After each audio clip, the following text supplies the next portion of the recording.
तो हमारे प्रोडक्ट से 15-20 हजार रुपए में 3-4 महीने का प्रोडक्ट है, उससे उस व्यक्ति को चलने फिरने में आसानी हो जाएगी, ऑपरेशन नहीं कराना पड़ेगा।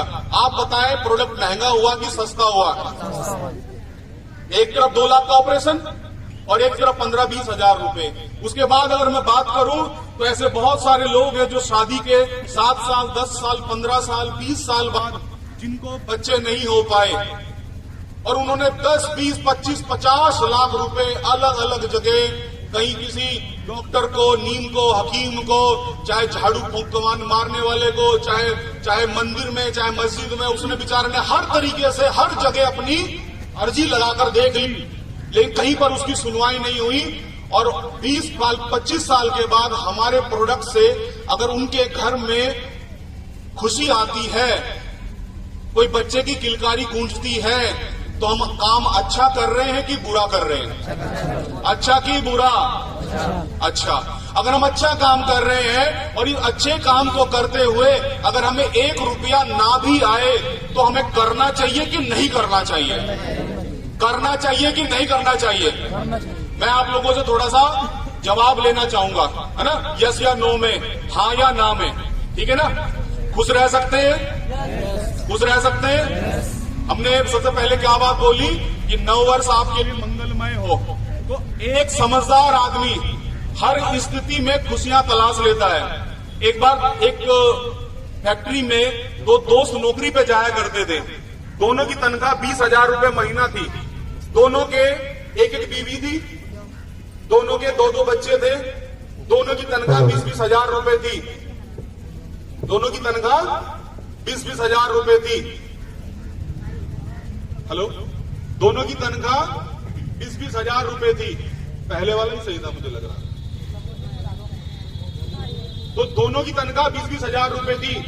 पर होता क्या था कि शाम के समय एक दोस्त के यहां तो हंसने की आवाजें आती, ऐसा होता बिल्कुल खुशी का माहौल, जैसे हैप्पी न्यू ईयर मना रहे हो, हा हा हा हा हा। और दूसरा जो दोस्त था उसके यहां पर रोने की, चिल्लाने की, मारने की ऐसी आवाज आया करती। तो दोनों दोस्तों ने शाम के टाइम बात करी। जिसके यहाँ पर रोने की आवाज आती उसने अपने हंसने वाले दोस्त से पूछा कि भाई तेरी भी तनख्वाह 20 हजार है, मेरी भी तनख्वाह 20 हजार है, तेरे यहाँ भी 2 बच्चे, मेरे यहाँ भी 2 बच्चे, तेरी भी 1 बीवी है और मेरी भी 1 बीवी है, लेकिन तेरे घर में रोज हंसने की आवाज आती है और मेरे घर में रोने की आवाज आती है, क्या फर्क है?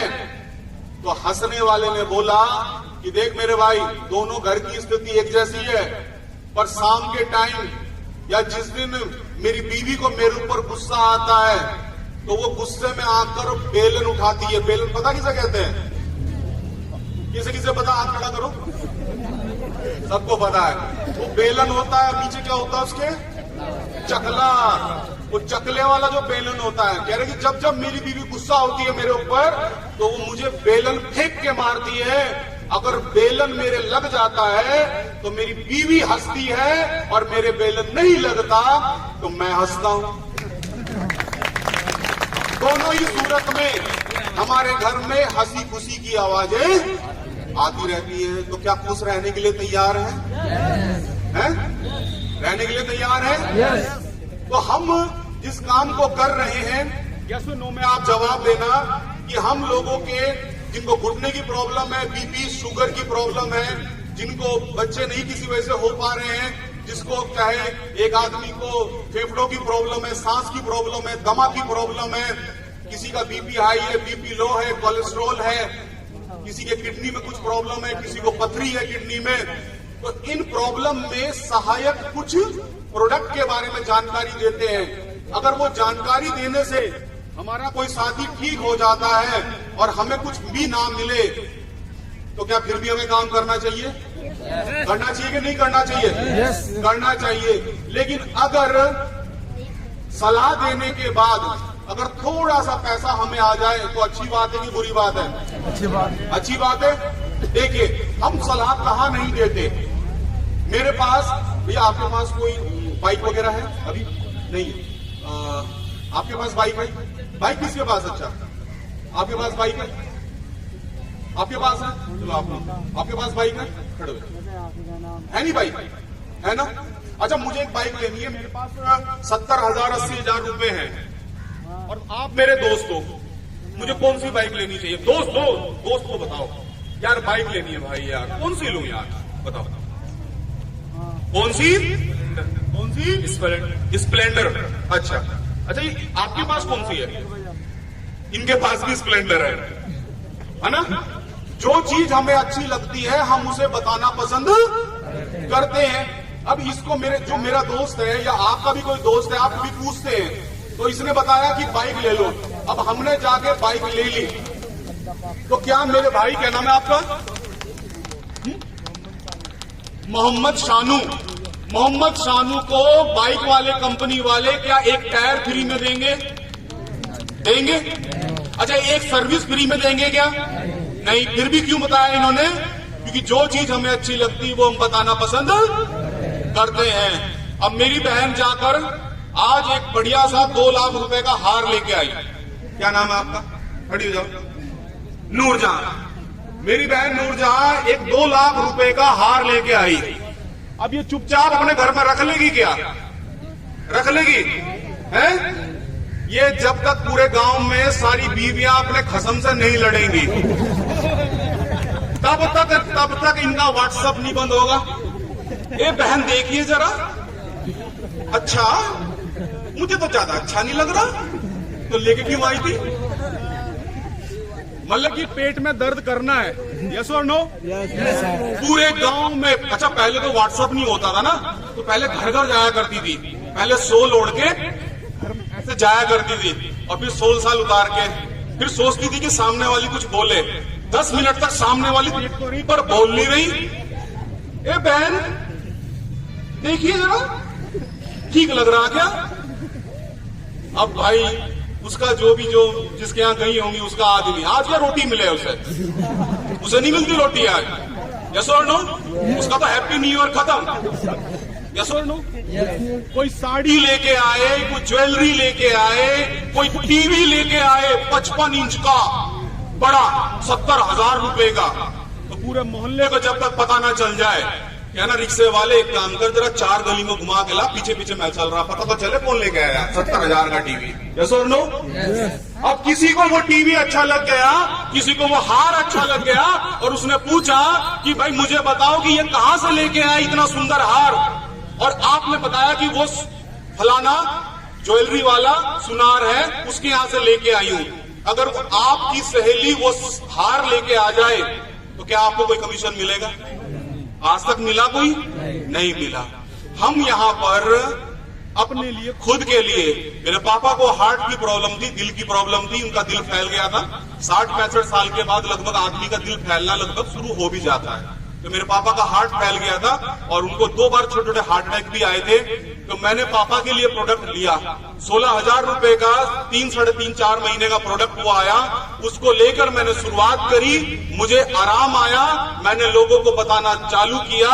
आज इस प्रोडक्ट की बदौलत और जब लोगों को बताना शुरू किया, लगभग 2,51,00,000 रुपए आ चुके हैं। जिसको यकीन ना आए तो मेरे से मिल सकता है थोड़ी देर के बाद। अच्छा, आज तक मैं बताया करता था 3 महीने पहले तक, तो लोग कहते थे पता नहीं, ये तो भाई कह गुआ के चले जा, मिलता तो है नहीं। अच्छा, जो बाहर खड़ी है वो 76 लाख रुपए की BMW, वो किराए पे आ सकती है? नहीं, आ भी जाएंगी। तो किराए पे आने के बाद आप देखना, उसमें जो नंबर है ना, वो एप्लीकेशन में डालना, परिवहन विभाग की RTO की एप्लीकेशन में डालना ये नंबर, एक नाम आएगा वहां पर, इसका मालिक कौन है। अगर मालिक उसका राजीव कुमार निकलेगा तो भाई साहब फिर तो मेरी गाड़ी है, फिर तो मेरी गाड़ी है। कहने का मतलब ये है कि शुरुआत बूंद बूंद से होती है, बूंद बूंद से समुद्र भरता है, बूंद बूंद से तालाब और नदियां भरती है। शुरुआत 1500 के 1000 रुपए के चेक से ही होती है। आज आपने बहुत सारे हमारी बहनों को, हमारे भाइयों को देखा, छोटे छोटे बच्चों को देखा, जो बोल रहे थे कि मैंने 4000 कमाए, मैंने 10 कमाए, मैंने 70 कमाए। हमने भी कभी इसी तरीके से शुरुआत करी थी। पहले 1 साल की जो मेरी इनकम थी वो मात्र लगभग 3.5 लाख रुपए के करीब होती थी, और आज 4 साल के बाद, क्योंकि जब एक पेड़, एक होता है गेहूं की फसल और एक होता है आम का बाग, 2 दोस्त थे, आपको बात बहुत समझ में आएगी। आम के बाग और लीची के बाग है ना हमारे यहाँ पर काफी मंगलोर में, जैसे और नो अमरूद के भी ऐसा है। बराबर में गेहूं वाला गेहूं लगाता है, आम वाला बेचारा लगा के बुरे हाल, बच्चों की फीस भी नहीं जा रही है, उसकी छिड़काव भी नहीं हो पा रहा। गेहूं वाले ने तुरंत बेची 4 महीने के अंदर, बढ़िया कपड़े लेके आया, बढ़िया ईद मनाई। आम वाले के यहाँ ईद भी नहीं मनी क्योंकि अभी उसकी फसल तैयार हो रही है। लेकिन जब 4 साल 5 साल के बाद आम की फसल तैयार हो जाती है ना, तो फिर तो वो काम भी ना करे, ठेके पे भी दे दे तो भी कमाई होती है। यस और नो? तो जो हम काम कर रहे हैं, ये गेहूं बोने का काम नहीं कर रहे जो आप सोचेंगे कि यार 4 महीने में क्या क्यों नहीं हुआ, 6 महीने में क्यों नहीं हुआ। हम जो ये काम कर रहे हैं वो बाग लगाने का काम कर रहे हैं, और एक बार अपनी मेहनत से 3-4 साल के अंदर इस बाग को, इस पेड़ को तैयार कर लो आप, AWPL के बाग को। मैं आपको गारंटी देता हूं, जब तक हम रहेंगे, हमारे बच्चे रहेंगे, तब तक उनको AWPL पैसा देता रहेगा। और खुदा ना खास्ता अगर ऊपर जाना भी पड़ा तो हमारे बीवी और बच्चों को भी हमारे जाने के बाद पैसा मिलता रहेगा, ये मेरा वादा है आपसे। हमारी कंपनी के अंदर, आपके पड़ोस रुड़की के अंदर, मेरा एक छोटा भाई जिसका नाम था रणवीर, रूबी स्टार लेवल के ऊपर वो गुजर गया। रूबी स्टार 7वां लेवल होता है, 7-8 लाख रुपए उसने कमाए थे, वो गुजर गया आज से 6 महीने पहले, मई में। उसके गुजरने के बाद उसकी वाइफ को घर बैठे लगभग 35 से 40 हजार रुपए आ रहे हैं आज की डेट में। और इसी जनवरी में उनका दुबई हस्बैंड वाइफ और 2 बच्चों का टूर, और 3,60,000 रुपए उनको दोबारा से मिलेंगे। तो आप मुझे बताएं कोई ऐसा काम कोई और दूसरा है? आज पेंशन आर्मी के अलावा हर जगह बंद हो गई है। आर्मी के अलावा कहीं पेंशन नहीं मिलती। हमारे और आपके जैसे प्राइवेट लोग जितना कुआं खोदते हैं, कुआं रोज खोदते हैं, रोज पानी पीते हैं। हम जो काम कर रहे हैं उस काम को करते रहें, और उस काम के साथ साथ अगर AWPL को करते हैं तो हमारे घर में भी कुछ पैसा आना शुरू हो जाएगा। मैं कहता हूं कि आप 20,000 रुपए महीना कमाते हैं और आपको AWPL से 10,000 रुपए और आना शुरू हो जाए, अच्छा हो जाएगा कि बुरा हो जाएगा? अच्छा कि बुरा?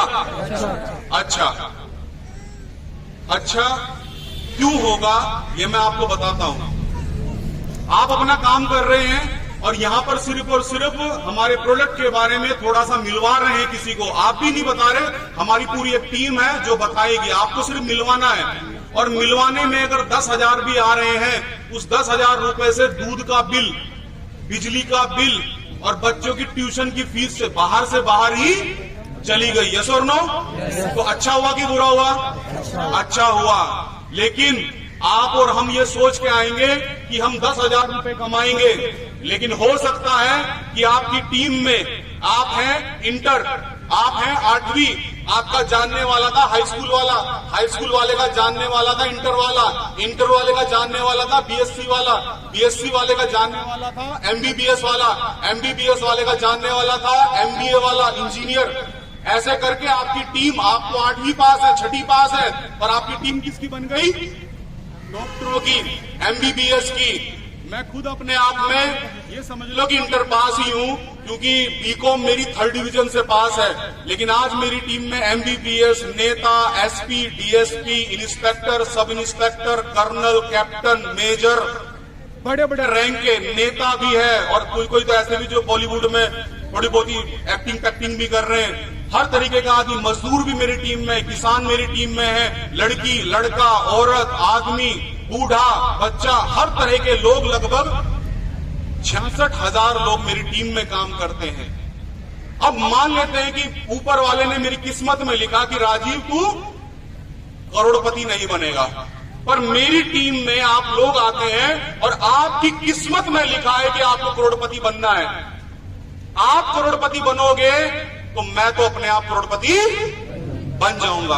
यही सोच के आपको काम करना है सर, कि आपकी एजुकेशन कुछ भी हो और ऊपर वाले ने आपकी हाथों की लकीरों में कुछ भी लिखा हो, लेकिन इस काम को करने से जब टीम बनती है और टीम में लोग, एक से एक धुरंधर लोग, हमसे अच्छे लोग हमारी टीम में होते हैं, जब वो अच्छा काम करेंगे तो हमारे पास पैसा आएगा। आखिर में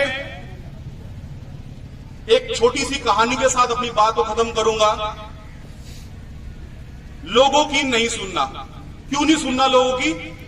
अच्छा, हम यहां पर आए, हमें बड़ा अच्छा लगा, हमने देखा कि अजीम जो है मोटरसाइकिल लेके आ गया, कार की बात कर रहा है। छोटा बच्चा बाइक की बात नहीं कर पाता अपने पैसों की, वो कार की बात कर रहा है। ये भी बड़ी बात है कि नहीं है?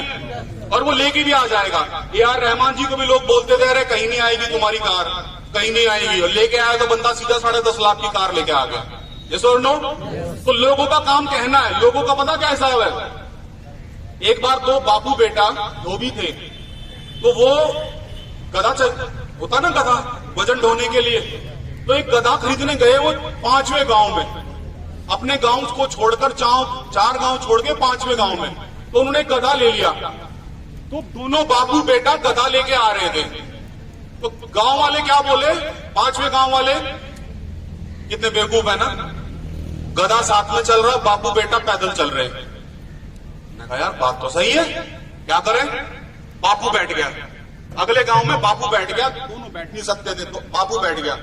अगले गांव पहुंचे, गांव वालों ने बोला इतना हरामी बाप है, इसे बुढ़े को ज्यादा लग रही है, देख बेटा बेचारा पैदल चल रहा है, ये बापू बैठा है।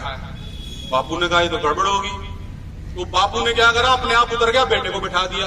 तो तीसरे गांव पहुंचे, तीसरे गांव में लोग बोले देख कितना हरामी, कितना गंदा लड़का है, बाप इतना बूढ़ा पैदल चल रहा है, अपने आप जो है गधे पे बैठा है ना, ये भी मुसीबत है भाई, चलो क्या करें? दोनों बैठ गए, बापू भी और बेटा भी।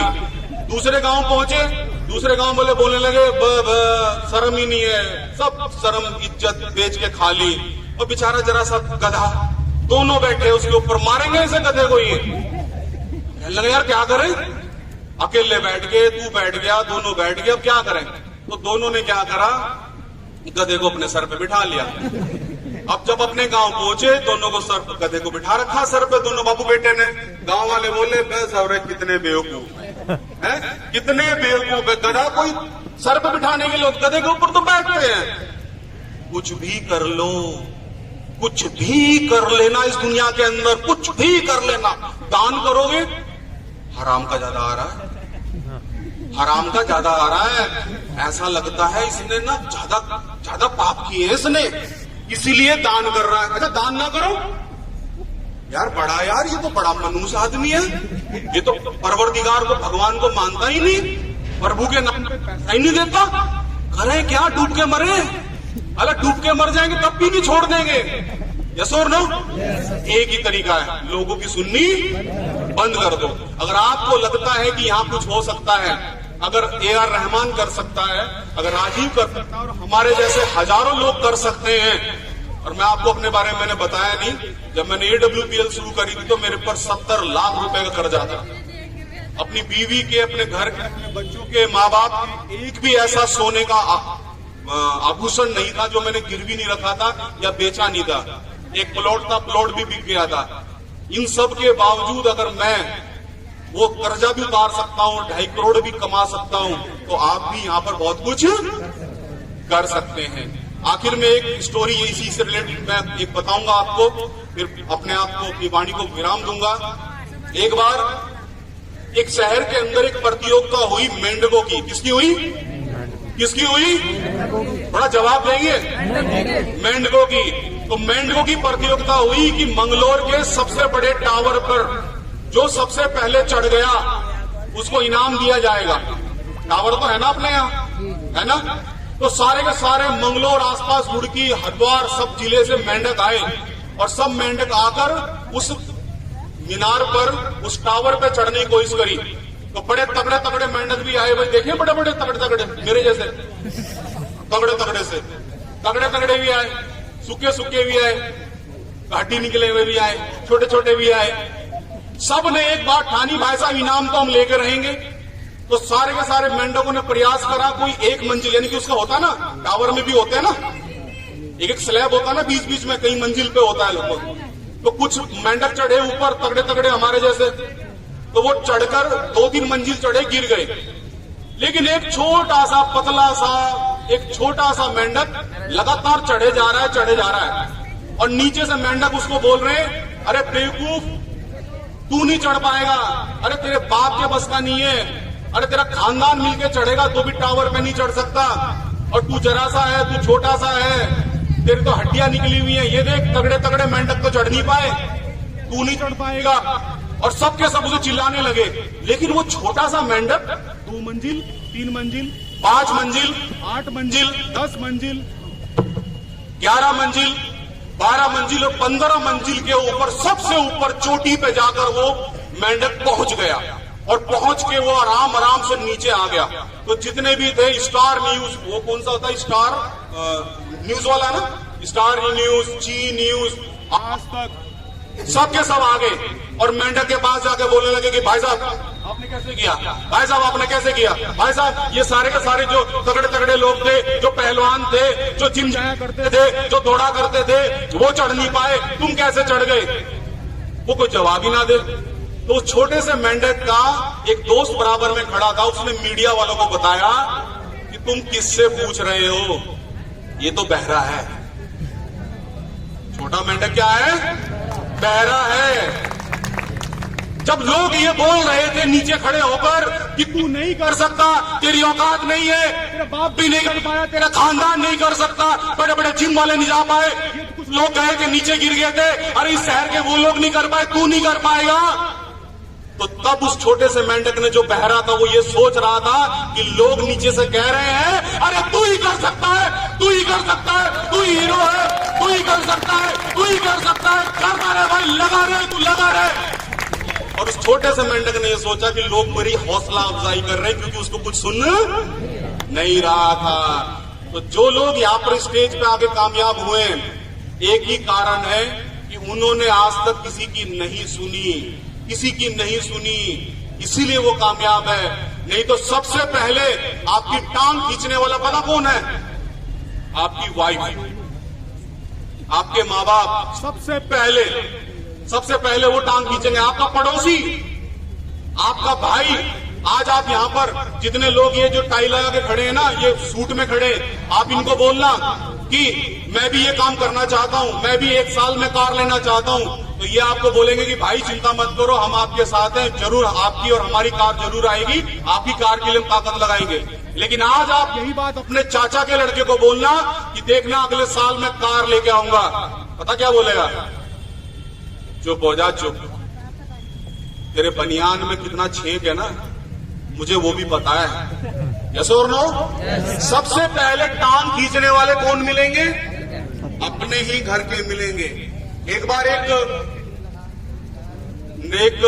शिप नाव में 2 कंटेनर थे, कंटेनर समझ रहे, बहुत बड़े डब्बे थे, तो उसके अंदर केकड़े थे, समुद्र में से केकड़े पकड़ रखे थे। तो 2 तरह के केकड़े थे वहां पर, एक इंडियन केकड़े और एक थे विदेशी केकड़े। तो जो इंडियन केकड़े थे उनके ऊपर खुला छोड़ रखा था, और जो विदेश के केकड़े थे उनके ऊपर से जाल हटा रखा था। ऐसा क्यों? एक आदमी ने पूछा,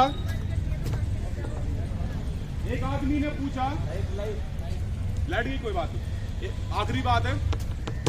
एक आदमी ने पूछा कि ये जो विदेशी केकड़े हैं, आपने इनके ऊपर कुछ नहीं लगाया, और सॉरी विदेशी के ऊपर आपने पिंजरा लगाया, और इंडियन जो केकड़े उनका ढक्कन खुला छोड़ रखा है। तो उसने समझाया कि भाई साहब, हिंदुस्तान के जो केकड़े होते हैं ना, वो ऐसे होते हैं कि जैसे ही कोई डब्बे में से बाहर जाता है तो नीचे वाला उसकी टांग पकड़ के उसे नीचे खींच लेता है। और हमारे में से जो भी बाहर निकलने की कोशिश करता है, माहौल से कुछ अच्छा करने की कोशिश करता है, तो हम लोग क्या करते हैं, उसकी टांग खींच के उसे नीचे गिरा देते हैं। यस और नो? यस और नो? तो यही कारण है कि हमें ऐसे माहौल में रहना है। दोस्तों, बहुत अच्छा लगा आप लोगों से बात करके, बहुत बहुत शुभकामनाएं आप सभी दोस्तों को। और मैं एक बार चाहूंगा कि ए आर रहमान जी दोबारा से स्टेज के ऊपर आए और आगे के कार्यक्रम को प्रोसीड करें, सफल बनाएं। धन्यवाद। एक बार जोरदार तालियां महागुरु जी की इतनी शानदार नॉलेज है। एक बार खड़े होकर जोरदार तालियां सर के लिए।